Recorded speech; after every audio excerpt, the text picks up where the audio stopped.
I'm surprised to see Shaq like this, to be honest. I've never seen the side to Shaq. I didn't think that was right, man. No. Something is wrong in the universe because am I really siding with Sean again? Damn. Hello everybody, welcome back to my channel. My name is Queenie. For those who don't know me, reviewing Love Island All Stars Season 3, Episode 9, the most depressing episode by far. Oh guys, I was so sad. This episode, I was just sad, man. Anyways, before I get into it, please make sure to like this video, subscribe and hit the bell, and leave a comment down below. We pick up with, obviously, the aftermath of the Never Have I Ever game. Sammy is walking away with Jess, and she says, Whitney was really being rude to you. Was Jess not the one trying to embarrass Whitney and then giving her eyes? And as a friend does, Whitney's looking at her like, sister, not now.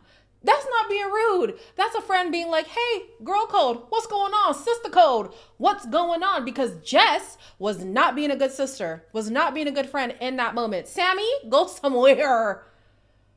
Then we have Shaq going off.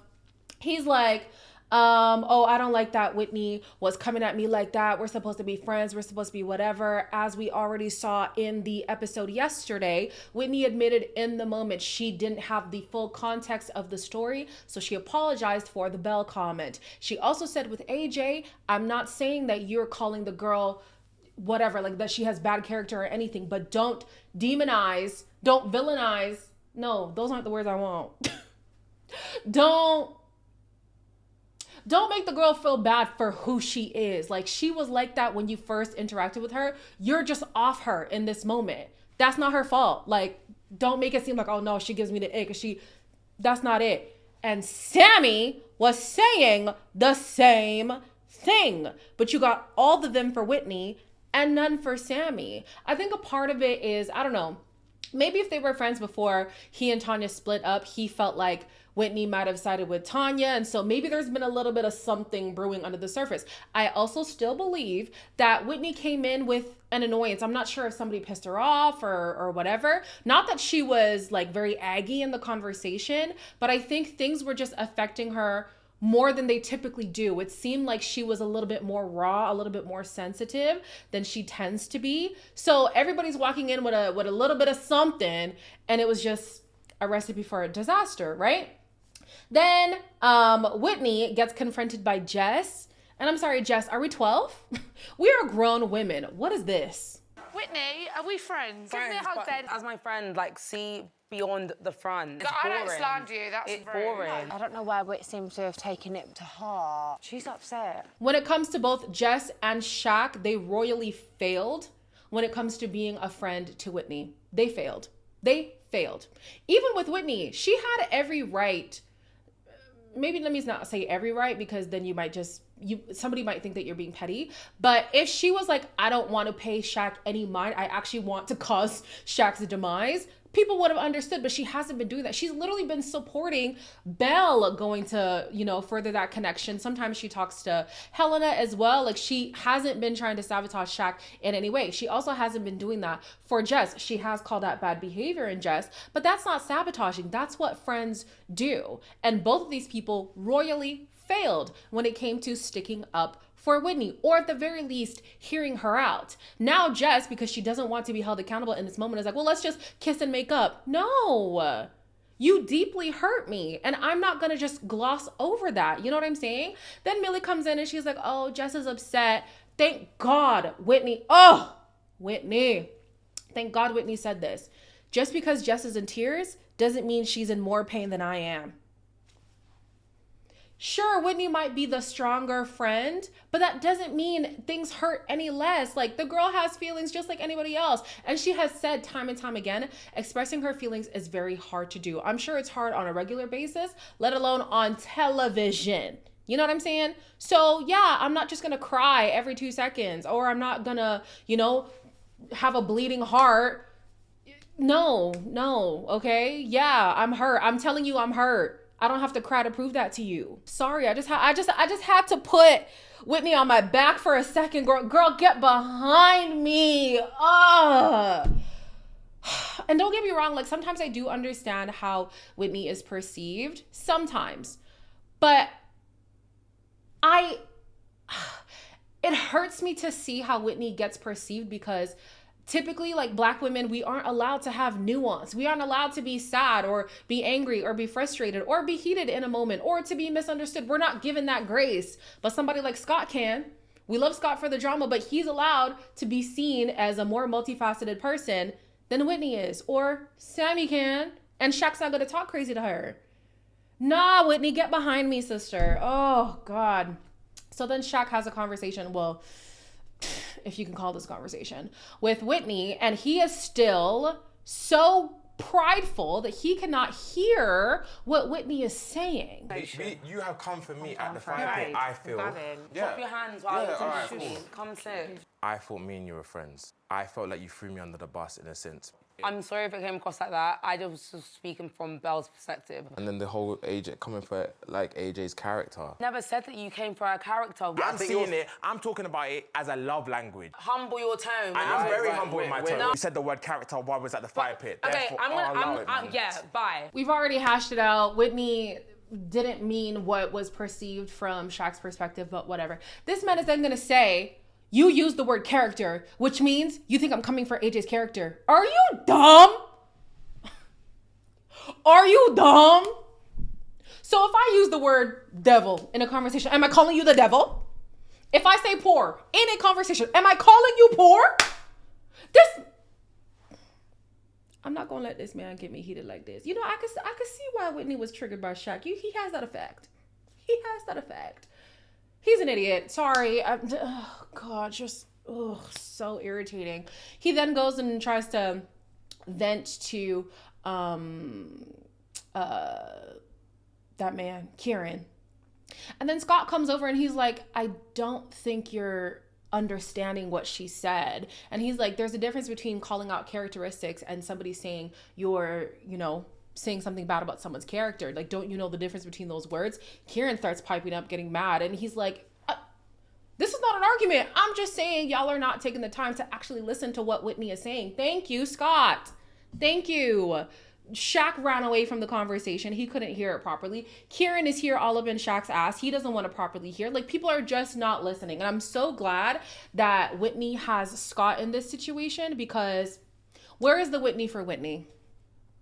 Remember on her season, she was there for Jess. For Jess.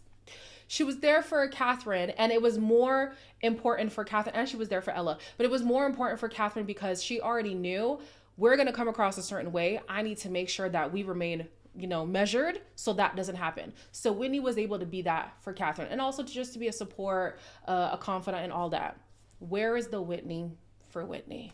Millie takes Scott for a chat, and I'll be so honest with you, in this moment I was like, do you actually like the guy, or are you just trying to pander to the audience right now? You being picked as favourite boy, you have very much looked out for me. Kind of just want to say, thank you, really. It's on to bigger and better things. And yeah, it's going very, very well. Yeah, great. Yeah, it's nice. I love that for you. Hopefully, I get that soon. Millie sounded a little bit hurt. Like, yeah, I know you had a good day. Oh, okay, fine. We heard it all before. Like, Millie, hey, you had your chance at the beginning. The man made it clear that he did like you.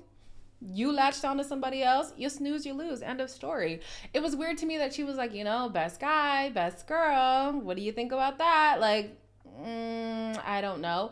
Ultimately, Millie decides not to pursue things too much. She says to Kieran and Sammy that Scott already knows that I'm intrigued. So if he's not going to give me some kind of reciprocation, then I'm just not gonna put myself out there. I like Leanne, and maybe Scott was just comforting me as a friend. Scott is also waiting for Millie to pull the trigger, and if she's not gonna do so, then he's not gonna entertain it. I love it. This is good news for me. It's good news for Leanne. Yeah, this is great. Before bed, Jack goes over to Whitney. It is to be noted that Jack said Pim during the game. Yeah? He has a conversation with Whitney. He's like, just didn't think you needed to come across that way, to be fair. Like, okay, charge it. And you're done.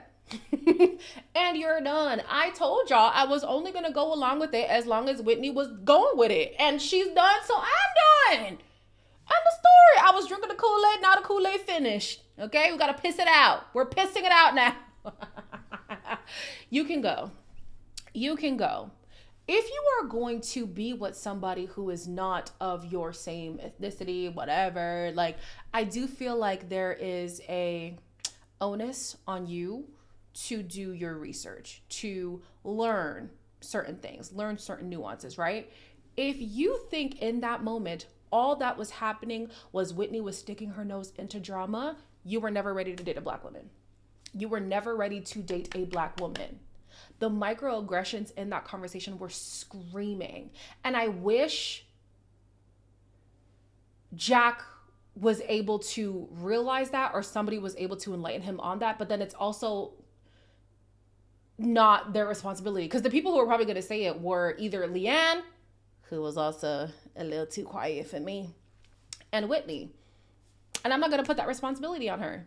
No, I'm not. If you want to be with me, number one, and then, because later, hold on. I have so much to say about Jack.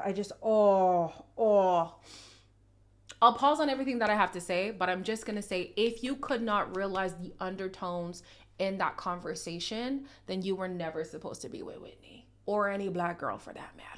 The next morning, Scott checks on Whitney, and essentially she's just irritated. All the people that she thought would have her back did not have her back. She's irritated at Shaq because he's acting bigger than the program, and he feels like he's the head honcho of the villa.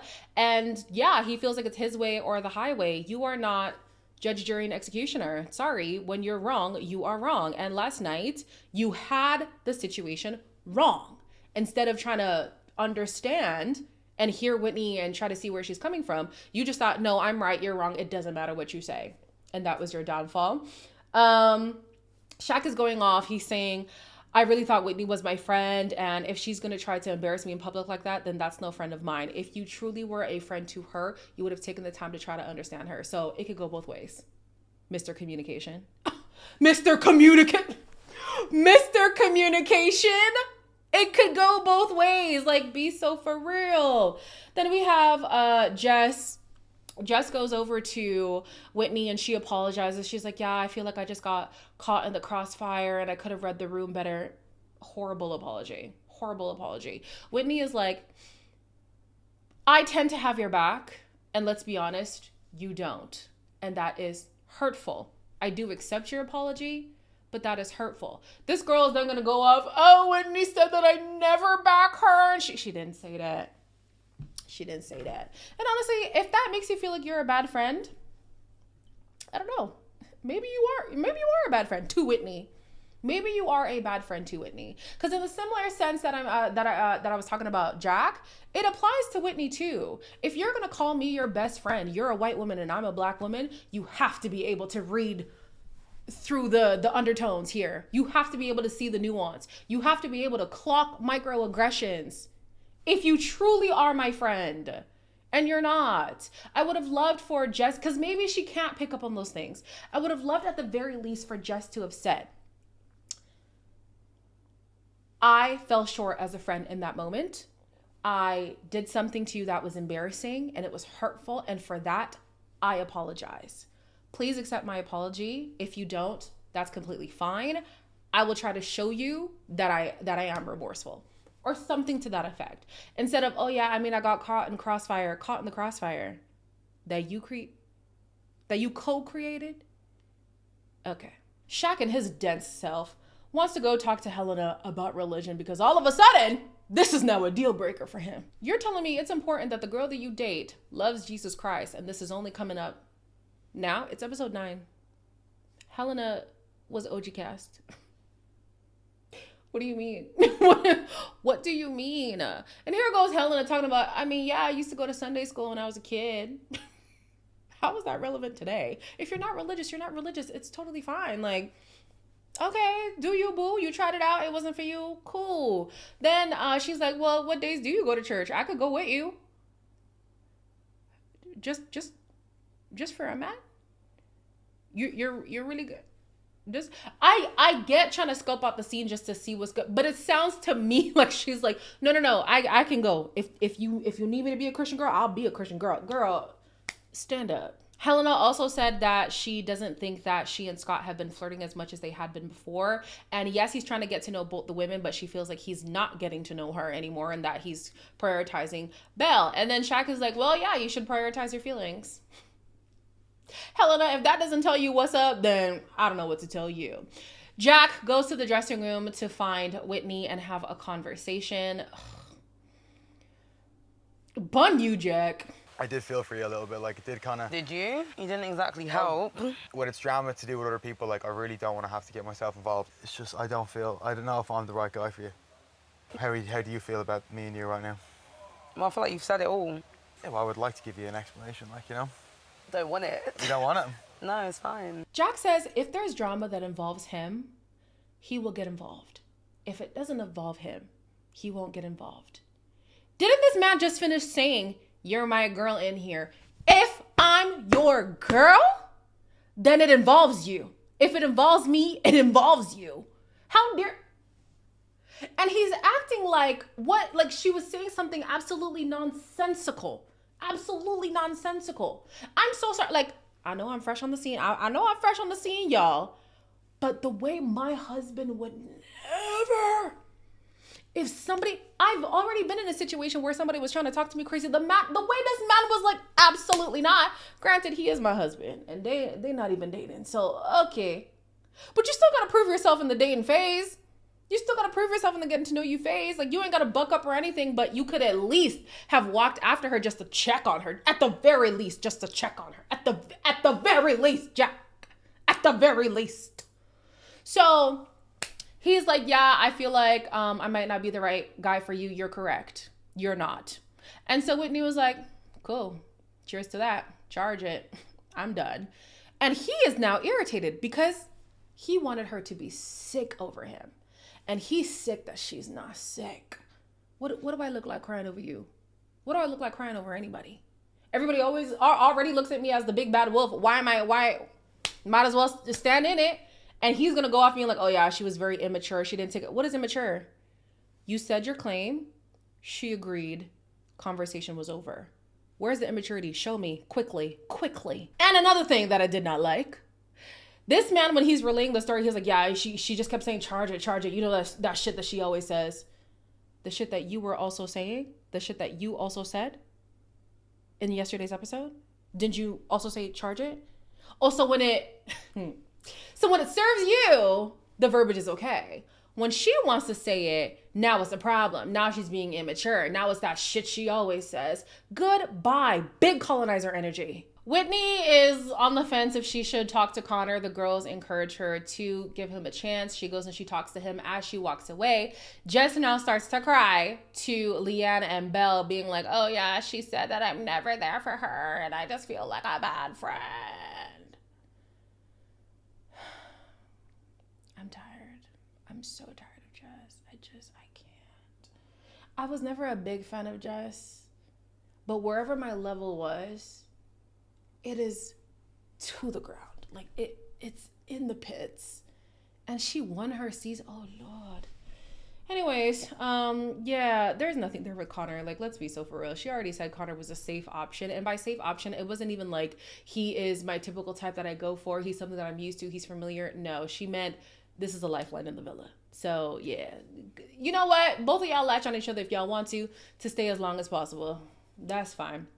As everyone's getting ready in the evening, Shaq says to Jack, you know who you should give a chance to? Jess. How wicked are you? How wicked are these two girls just made up? And even if they didn't, they have a history, a deep one. They're genuine friends. And now you're gonna say, get with her friend.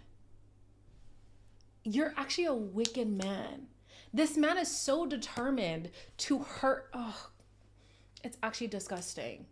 And what's worse is that Jack agreed. So we have the most underwhelming bombshells come in. It's Lucinda and the dancing man. boring. Like, so boring. I'm trying to think of alternatives. Honestly, I don't think I have one. But yeah, that was a boring entrance. Yeah, Tommy's into Lucinda. He has a conversation with her. They talk about hair and eye color. Curtis takes Millie up to the terrace. He says, I'm really ready to settle down. That's what you say every time we see you. Every time we see you, that's what you say. So settle then. If you're ready to settle down, so settle. Oh my gosh. Then the episode ends with Jack having a conversation with Lucinda, and they are focused on talking about his father, which, Jack, if you don't see what this is, embarrassing for you, and Whitney. I mean, from day one, I was coupled up with Whitney. If you're looking for someone who's unproblematic and loud, that's not Lucinda. We've kind of had a few ups and downs and stuff like that. Oh, right. So you don't like the fact that she gets in drama? Yeah, pretty much. She didn't really take it well either. She kind of stormed off. So today's a new day. It's a fresh start. I look at that and I laugh. You're in for a shock of that one. She is living in his mind rent-free. Granted, he's also living in her mind. She's hurt. The girl is hurt, okay? She liked him. Y'all thought she didn't like him. She liked him, and she is hurt. They are both hurt. They just don't want to accept that. But, yeah, best of luck to you, Jack. It seems like Lucinda also comes with drama. It might be even more than Whitney's. So if you thought Whitney was a lot, you're in for a ride. That's essentially what Whitney is saying. Lucinda also said that she used to be best friends with Millie, but, you know, something happened there. There might be a rift coming real soon. Jack might get a full heaping of this drama that's to come. Oh, I hope he gets egg on his face. I truly do. Anyways, as always, like, comment, share, and subscribe, and I'll see you in the next one.